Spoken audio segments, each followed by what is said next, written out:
بسم الله الرحمن الرحيم كتاب أنزلناه إليك مبارك ليدبروا آياته وليتذكر أولو الألباب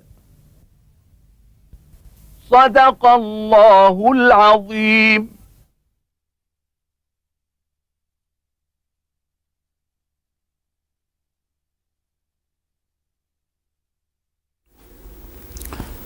الحمد لله رب العالمين، والصلاة والسلام على عبده ورسوله الأمين سيدنا ونبينا محمد وعلى آله وأصحابه ومن اهتدى بهديه وعمل بسنته إلى يوم الدين.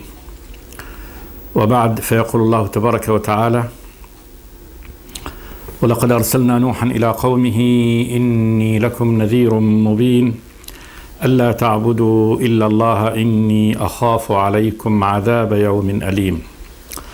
فقال الملأ الذين كفروا من قومه ما نراك إلا بشرا مثلنا وما نراك اتبعك إلا الذين هم أراذلنا بادي الرأي وما نرى لكم علينا من فضل بل نظنكم كاذبين. قال يا قوم أرأيتم إن كنت على بينة من ربي وآتاني رحمة من عنده فعميت عليكم أنلزمكموها وأنتم لها كارهون. بعد أن فصل الله تبارك وتعالى في مصير أهل الإيمان وأهل الكفران في هذه السورة، سورة هود، التي بدأ الله تبارك وتعالى بالتنويه بهذا الكتاب الكريم والغاية من إنزاله، وهي أن يكون الرسول بشيرا ونذيرا إلى الناس وداعيا لهم إلى عبادة الله تبارك وتعالى وحده لا شريك له. وبعد أن فصل الله تبارك وتعالى الأدلة الواضحات على أن هذا الدين حق، وبين سبحانه وتعالى كيف يرد أهل الكفر هذا الحق الواضح البين دون أن يكون لديهم أي حجة أو أي دليل أو أي منطق يستندون إليه إلا العمى ورد الحق، بدأ الله تبارك وتعالى يذكر بمصارع الغابرين.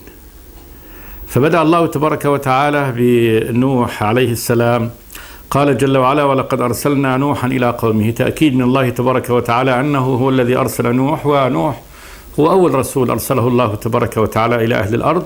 وقد بينا في الحلقة الماضية لماذا كانت رسالة نوح عليه السلام، وذلك بعد أن وقع الشرك في الأرض بعبادة الصالحين، فأرسل الله تبارك وتعالى عبده رسوله نوحا داعيا الناس إلى عبادة الله وحده لا شريك له، بعد أن وقع الشرك فيهم وقالوا: لا تذرن آلهتكم ولا تذرن ودا ولا سواعا ولا يغوث ويعوق ونسرا. وهذه كان كما قال ابن عباس رجال صالحون بين آدم ونوح، كان في 10 قرون ما بين آدم ونوح كله على التوحيد، ثم إنه لما مات هؤلاء الصالحون والشيطان أوهم الناس أولا بنصب لهم في أماكنهم التي كانوا يعبدون الله تبارك وتعالى فيها، ثم لما تقدم العهد استطاع الشيطان أن يغويهم وأن يدلس عليهم بأن من كانوا قبلهم من آبائهم كانوا يتخذون هؤلاء الصالحين وسائط بينهم وبين الله تبارك وتعالى، يدعونهم ويستشفعون بهم إلى الله. فوقع الشرك وتغلغل في النفوس، أرسل الله تبارك وتعالى نوحا داعيا عباده سبحانه وتعالى، داعيا قومه إلى عبادة الله وحده لا شريك له. ثم ماذا كان من أمره يقص الله تبارك وتعالى، وهذا تذكير لمن أنزل عليهم هذا القرآن: انظروا واعتبروا، هذه هي هؤلاء هم سلفكم في التكذيب، فانظروا كيف صنع الله تبارك وتعالى بهم، وكذلك انظروا صنيع الله تبارك وتعالى بأهل الإيمان برسوله نوح عليه السلام وبمن آمن معه. يؤكد الله تبارك وتعالى ويقول: ولقد أرسلنا نوحا إلى قومه ولم يكن في الأرض كلها إلا قومه إني لكم نذير مبين. إني نوح عليه السلام لكم أيها الناس نذير مبين، بين النذار، ألا تعبدوا إلا الله. هذه هي المهمة، خلاصة ألا تعبدوا إلا الله، عبادة بمعناها الجامع الذي هو كل ما يريد الله تبارك وتعالى من عباده أن يصنعوا قربة لهم أو إقامة للعدل فيما بينهم. كل هذا من العبادة، طاعة الله تبارك وتعالى فيما يأمر به. ألا تعبدوا إلا الله إني أخاف عليكم عذاب يوم أليم. كلام الرسول، يعني قل لهم هذا، قل لهم يعني يا نوح إني أخاف عليكم، يعني يا قومي عذاب يوم أليم يوم القيامة. فقال الملأ الذين كفروا من قومه، الذي تصدى له، وهذه هي العادة، الملأ علية القوم. قيل سموا الملأ لأنهم يملؤون المكان مثلا، أو أنهم يملؤون العين، بخلاف الضعفة والمساكين. قال الملأ من قومه، أهل الغنى وأهل الثراء، أهل الوجاهة، الذين يملؤون المكان ويملؤون العين، الذين كفروا، الملأ الذين كفروا. قد يدل على أن بعض هؤلاء يعني الملأ ممن تبعهم، ولكن عامة من يتبع الرسل وخاصة في أول أمرهم يكونون من ضعفة الناس وفقرائهم. قال الملأ الذين كفروا من قومه، من قوم نوح، ما نراك إلا بشرا مثلنا. يعني لما اختصصت من دوننا بهذا الأمر العظيم والشرف الكبير؟ رسالة أن يكون الله تبارك وتعالى قد اختارك من أوساطنا وجعلك رسول، وأنت مثلنا بشر، فما الذي جعلك مختصا بذلك؟ ما نراك إلا بشرا مثلنا، وما نراك اتبعك إلا الذين هم أراذلنا بادي الرأي. هذا في الرسول، أنه يقول لما اختصك الله ورفعك عنا هذه الرفعة العظيمة. ثم الذين اتبعوك ما نراهم إلا الذين هم أراذلنا. هذا اتهام لهم بأنهم يعني رذالة الخلق، ورذيل الخلق هو وضيعه وشنيعه. وهذا سب لهم وتشير لهم. استضعفوا حالهم من أنهم فقراء ومساكين، وربما كانوا من التابعين لهؤلاء الأغنياء الكبراء، فقالوا ما نراك اتبعك إلا الذين هم أراذلون بادي الرأي. بادي الرأي يعني أنهم يصدرون عن رأي بادئ، بمجرد أن يسمعوا كلاما يصدقوه دون أن يتعمقوا فيه وأن ينظروا فيه. فهم ليسوا من أهل الخبرة والتعمق والنظر في الأمور، وإنما سمعوك تقول كلاما فاستجابوا لك. بادي الرأي. وما نرى لكم علينا من فضل، يعني لا نرى أنك تفضلنا بشيء تستحق أن تكون به رسولا من دوننا، وكذلك ما نرى أن هؤلاء الذين اتبعوك هم أفضل منا، يعني في عقل أو في مال، بل هم دوننا. وما نرى لكم علينا، يعني أنت ومن اتبعك من فضل، بل نظنكم كاذبين. انتهى. يعني نحن نظنكم أنكم تكذبون في هذا، أنت ومن تبعك في هذا الأمر. ولا شك أن هذه ليست حجج التي احتج بها الكفار، فإن الله تبارك وتعالى له أن يصطفي من عباده ما يشاء سبحانه وتعالى ليجعله رسولا. ثم إن الهداية هداية الرب تبارك وتعالى، فإذا كان هؤلاء قد اهتدوا إلى الحق فما العيب في هذا أن يكون الفقراء هم الذين هداهم الله تبارك وتعالى إلى الأمر. لكنه عنت، يعني هو إعنات وتعنت من هؤلاء الكفرة، فإن اعتراضهم ليس اعتراض، وليس عندهم دليل على كذب نوح عليه السلام ولا كذب هؤلاء الناس الذين استجابوا لدعوة الله تبارك وتعالى، وإنما هو اتهام الباطل. فكان رد نوح عليهم قال يا قوم أرأيتم إن كنت على بينة من ربي، أرأيتم أخبروني، يعني أخبروني إن كنت على بينة من ربي، أنا على بينة مما أرسلني الله تبارك وتعالى به، ودليل يقيني من ذلك جاءني الوحي من الرب الإله سبحانه وتعالى. أرأيتم إن كنت على بينة من ربي، دليل الواضح البين، وآتاني رحمة من عنده.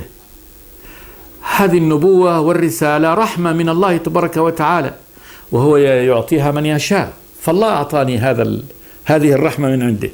فعميت عليكم. عميت بالبناء لما لم يسمى فاعله، يعني أن قد عماها معم عليكم، عميت عليكم. ممكن يكون المعمي هو الشيطان الذي أضلهم على هذا النحو وجعلهم ينظرون إلى الرسول إلى أنه ليس برسول، ولماذا يفضلكم هذا ولماذا يتفضل عليكم، من تزيين الشيطان لهم. ويكون هذا التزيين كذلك عقوبة لهم من الله تبارك وتعالى بتسليط الشيطان عليهم ليقول لهم هذا، ويزين الكفر في قلوبهم بكفرهم وعنادهم. لما يعني رأوا الحق الواضح البين ولا يؤمنوا به، فإن الله تبارك وتعالى يعني يعاقبهم هذه العقوبة ويسلط عليهم الشيطان، كما قال تبارك وتعالى: ألم تر أن أرسلنا الشياطين على الكافرين تؤزهم أزا. وقال: فلما زاغوا أزاغ الله قلوبهم. وقال: إن الذين كفروا سواء عليهم أنذرتهم أم لم تنذرهم لا يؤمنون، ختم الله على قلوبهم وعلى سمعهم وعلى أبصارهم غشاوة ولهم عذاب عظيم بكفرهم والله لا يهدي القوم الكافرين. فعميت عليكم أنلزمكموها وأنتم لها كارهون. هذا السؤال يعني للاستنكار. أنلزمكموها، الإلزام هو يعني أن نجبركم على أخذها بالقهر والغلبة وأنتم كارهون لها. لا، هذا أمر يعني تأخذونه باختياركم طواعية، ولا إكراه فيه ولا إلزام فيه. فهذه نعمة الله تبارك وتعالى، النبوة أنزلها علي، وهذه معروضة عليكم، والأمر لكم، اختاروا ما تشاءوا، إما يعني الإيمان وإما الكفر. أنلزمكموها وأنتم لها كارهون على هذا النحو. ويا قوم لا أسألكم عليه مالا، لما تنفرون من هذا الحق والخير الذي أتاكم مجانا دون مال. أنا ما أطلب منكم على الدلالة على هذا الخير الذي يحقق لكم خير الدنيا والآخرة، الفلاح الكامل، ما أطلب عليه أجر. ويا قوم لا أسألكم عليه مالا، أي المال، ما الأجر يعني، والمال كل ما يتمول وينتفع به، يعني نقود أو ثمار أو حيوان أو ثياب. ما أطلب منكم أي نفع من هذه المنافع المادية قط. ويا قوم لا أسألكم عليه، يعني على دلالتي لكم على الخير وعلى إرشادي لكم وتعليمي لكم مالا، إن أجري إلا على الله. أنا يعني رسول محتسب، وأجري في القيام بالدين والدعوة والتعليم على الله سبحانه وتعالى. ثم قال لهم: وما أنا بطارد الذين آمنوا، ليس لي أن أطرد الذين آمنوا عن هذه الهداية وقل لهم أنتم فقراء الناس وضعفاؤهم، ابتعدوا عني وأفسحوا المجال للأغنياء. ما أنا بطارد الذين آمنوا، إنهم ملاقوا ربهم. هذا دين الله تبارك وتعالى، وليس ديني، ليست هي مصلحتي، هذه دين الله تبارك وتعالى.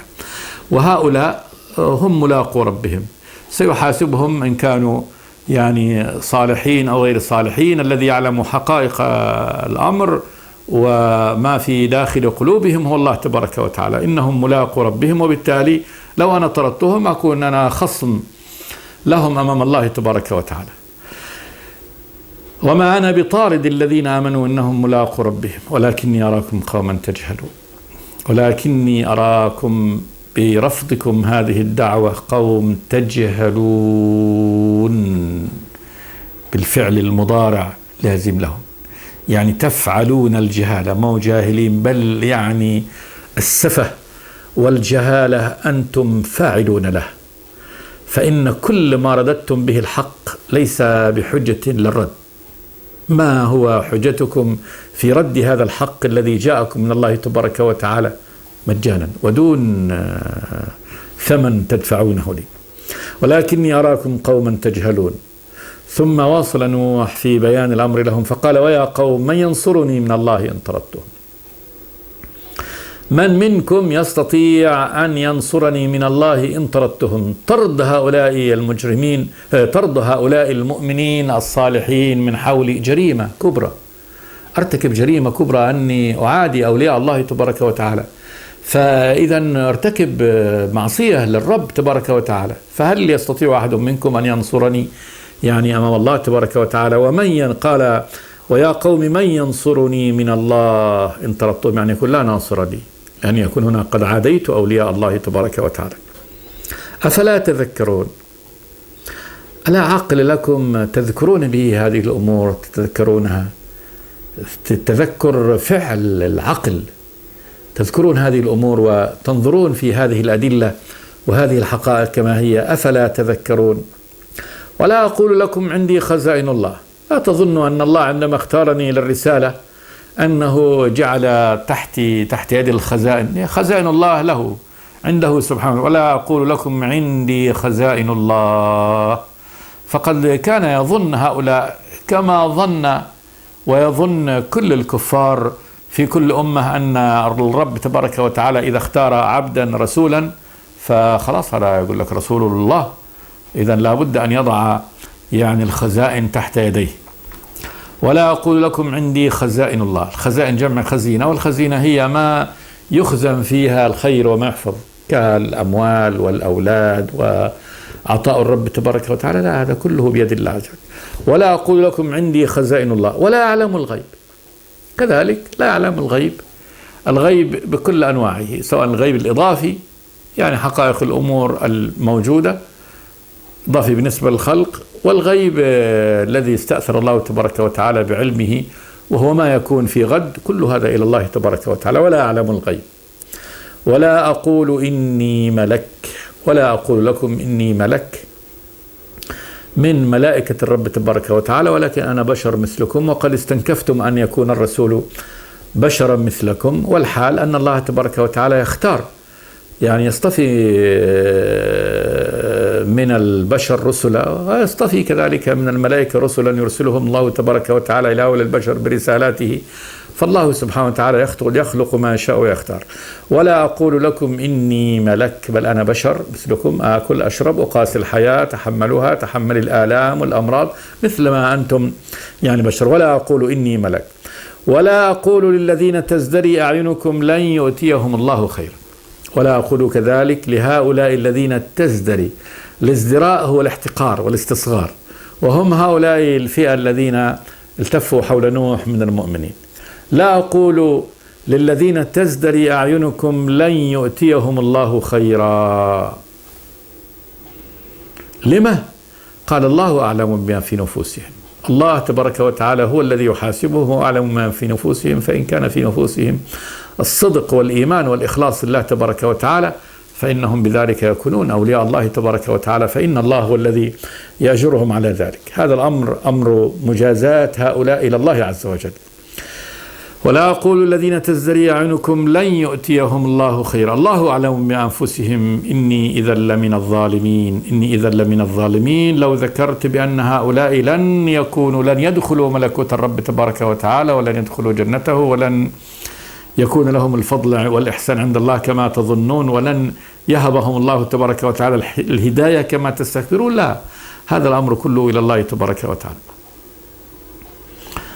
بعد هذا البيان والإيضاح الواضح من نوح لقومه، دائما الباطل خلاص يتبرم بالحق، ما بيسمعوا. قالوا يا نوح قد جادلتنا فأكثرت جدالنا.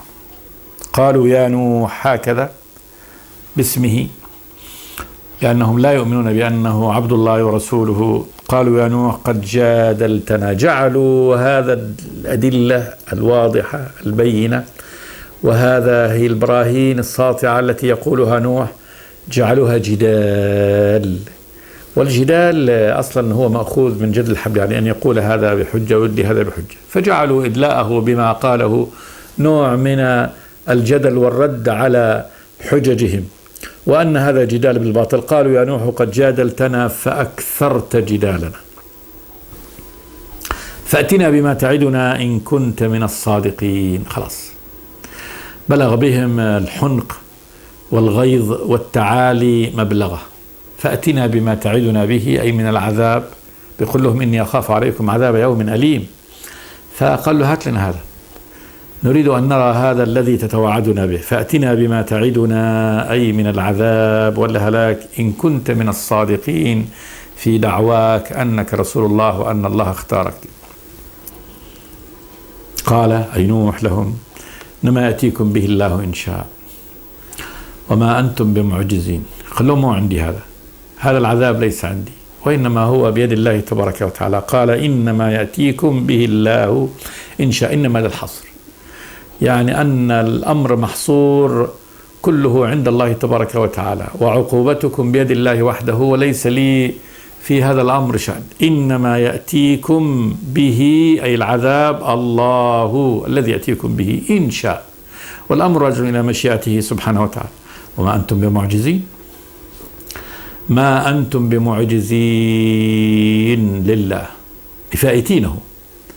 أعجزني هذا الأمر يعني فاتني ولم أستطع عليه، يعني لستم فائتين الرب تبارك وتعالى، ولا أنتم يعني بمعجزيه جل وعلا. وما أنتم بمعجزين لربكم وإلهكم سبحانه وتعالى. ثم قال لهم ولا ينفعكم نصحي إن أردت أن أنصح لكم إن كان الله يريد أن يغويكم. بين نوح بعد ذلك أن الأمر أمر ضلالهم وهدايتهم إنما هو راجع إلى الله تبارك وتعالى وليس راجع إليه، فإن الرسل لا يستطيعون أن يهدوا من شاءوا ولا أن يضلوا كذلك من شاء، وإنما هذا بيد الله تبارك وتعالى. إنك لا تهدي من أحببت ولكن الله يهدي من يشاء. ولا ينفعكم نصحي إن أردت أن أنصح لكم إن كان الله يريد أن يغويكم. النصح، أصل النصح هو الخلوص، إخلاص. نصحي لكم غير نافع لكم، يعني إخلاصي في هذه المواعظ وفي بيان الحق لكم واجتهادي في ذلك، فأنا ناصح لكم يعني غير غاش. الناصح لا يغش، لأن ضد النصح الغش. فأنا مخلص لكم تمام الإخلاص وأحب لكم الخير، وقد بذلت في هذا ما بذلت، ولكن هذا النصح مني إرادة الخير لكم ومحبة أن تسلموا وأن تؤمنوا وأن تتبعوا طريق الخير. كل هذا لا ينفعكم، وإن أردت هذا وحرصت عليه كانت مني إرادة في هذا إن كان الله يريد أن يغويكم. إن كان الله تبارك وتعالى يريد أن يغويكم وأن يضلكم فإن الأمر إليه سبحانه وتعالى. ولا ينفع أنا نصحي لكم واجتهادي في بيان الحق لكم وإخلاصي في هذا غير نافع لكم إن كان الله تبارك وتعالى يريد أن يغويكم. هو ربكم وإليه ترجعون. هو الله تبارك وتعالى ربكم سيدكم خالقكم بارئكم، كل معاني الرب، متصرف فيكم، الذي أنتم بيده سبحانه وتعالى وبقبضته. فالأمر كله، أمركم كله راجع إليه سبحانه وتعالى وليس راجع إليه. هو ربكم وإليه ترجعون، إليه لا إلى غيره. في النهاية أنتم راجعون إليه وسيحاسبكم على أعمالكم. فقال لهم أنا مهما بذلت من النصح لكم وأردت هذا فإن هذا لن يفيدكم إن كان الله تبارك وتعالى يريد أن يغويكم، فالأمر إليه سبحانه وتعالى. بعد هذه الحجة القاهرة والبيان الواضح والرد الشنيع من هؤلاء الكفار على دعوة نوح، هنا يأتي التفاتة. الله تبارك وتعالى عندما يسوق هذا تأتي التفاتة بعد ذلك إلى يعني النبي محمد صلوات الله وسلامه عليه والمحيطين به، فيقول جل وعلا أم يقولون افتراه قل إن افتريته فعلي إجرامي وأنا بريء مما تجرمون. أم يقولون افتراه، يعني هل هؤلاء الكفار أو بل هؤلاء الكفار يقولون يعني عن هذا القرآن إن النبي محمد افتراه؟ شلون يفتريه؟ كيف للنبي صلى الله عليه وسلم أن يعلم هذه الأخبار وتفصيلات هذا الأمر من مقالة نوح وما رد عليه قومه به على هذا النحو؟ من أين للنبي أن يعلم بهذه الأخبار لولا أن الله تبارك وتعالى أعلمه؟ فإنه كان رجلا أميا لم يتعلم قراءة كتاب ولم يقرأ كتابا قبل ذلك، ومثل هذه كانت في بطون الكتب الإلهية المنزلة على يعني الرسل قبل النبي صلى الله عليه وسلم، على موسى وعيسى وعلى الأنبياء. وكان بنو إسرائيل هم الذين يحتكرون يعني هذا الأمر ويعلمونه ولا يعلمون به غيرهم، لأن الدين كان خاصا بهم هم، وكان النبي لا يعرف شيئا من ذلك ولم يقرأ كتابا يعني قبل هذا. فهذا التفصيل الواضح لما كان من شأن نوح عليه السلام وقومه، هل كان النبي على علم بهذا؟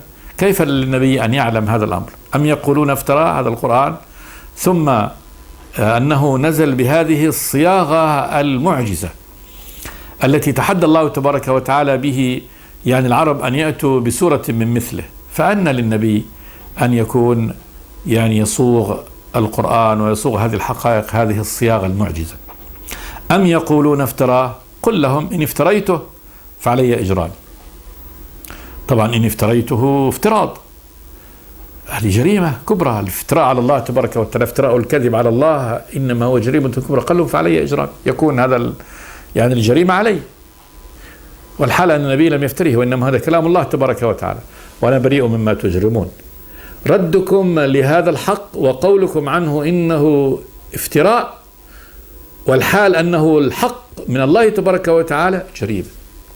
جريمتكم هذه أنا بريء منها، أنا علي، أنتم الذي تسمونه جريمة وما لا شك أنه ليس جريمة لأن النبي صادق، فيقول أنا علي إجرامي حسب يعني كلامكم إنه افتراه وأنا بريء مما تجرمون.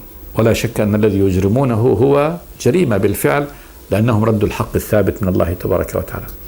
قال وأنا بريء مما تجرمون. ثم بعد ذلك بعد هذه الالتفاتة في سياق ما يقصه الله تبارك وتعالى من شأن نوح، قال جل وعلا وأوحي إلى نوح أنه لن يؤمن من قومك إلا من قد آمن فلا تبتئس بما كانوا يفعلون. وأوحي إلى نوح بالبناء لما يسمى فاعله، والموحي هو الله تبارك وتعالى، أنه الحال والشأن لن يؤمن من قومك إلا من قد آمن. أخبره الله تبارك وتعالى بأن هؤلاء الذين آمنوا به هم فقط أهل الإيمان، وأنه لن يزاد يعني واحد بعد هؤلاء، أنه لن يؤمن من قومك إلا من قد آمن قبل يعني هذا الإخبار. فلا تبتئس بما كانوا يفعلون. تعزية من الله تبارك وتعالى ومواساة له وتطيب لخاطئه. قالوا لا تبتئس. الابتئاس والبؤس اللي هو الشعور بالأسى والحزن. قالوا لا تحزن ولا تأسى ولا تبتئس، يصيبك البؤس بما كانوا يفعلون، وذلك أن فعلهم يعني شديد من الاستهزاء به والسباب والاستهزاء بمن حوله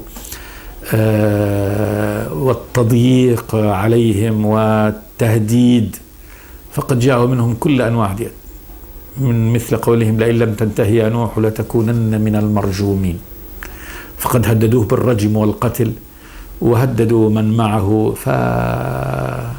يعني بالغوا كل المبالغة في التضييق على رسولهم وإيصال الكرب له، كما قال تبارك وتعالى ولقد نادانا نوح فلنعم المجيبون ونجيناه وأهله من الكرب العظيم.